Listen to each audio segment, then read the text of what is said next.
இன்னைக்கு Sunday busy டே. So இன்றைக்கி காலையிலேயே 7 எழுந்திரிச்சாச்சு. எழுந்திரிச்சிட்டு மார்க்கெட் போயிட்டு அந்த வீக்கான வெஜிடபிள் ரீஸ்டாக்கிங் எல்லாமே பண்ணியாச்சு.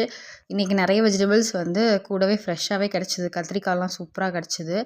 அண்டு லாஸ்ட் மந்த்து ஃபுல்லாகவே பார்த்திங்கன்னா வந்து முருங்கைக்காய், அப்புறம் இந்த புடலங்காய், இந்த மாதிரி காய்கறிலாம் கிடைக்கவே இல்லை. பட் இந்த மந்த்து நிறையவே கிடச்சிருக்கு.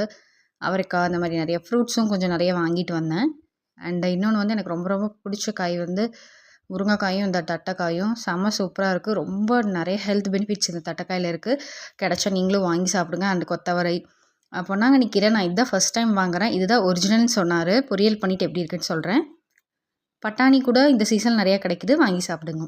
தைப்பூசம் முடிகிற வரைக்கும் வீட்டில் நான்வெஜ் கிடையாது. ஸோ அதனால் இன்றைக்கி சிம்பிளாக வந்து நெய் பிரியாணியும் உருளைக்கிழங்கு பட்டாணி வாங்கிட்டு வந்தேன் இல்லையா, அதெல்லாம் போட்டு சூப்பராக ஒரு குருமா மாதிரி வச்சாச்சு. ஸோ சூப்பரான காம்பினேஷனாக இருந்தது. யார் யாருக்கெல்லாம் இலையில சாப்பிட ரொம்ப பிடிக்கும்னு சொல்லுங்கள். எனக்கு ரொம்ப ரொம்ப பிடிக்கும் இலையில சாப்பிட்றது. மார்க்கெட் போனேன் இல்லையா, ஸோ கொஞ்சம் இலைகள் வந்து வாங்கிட்டு வந்துட்டேன்.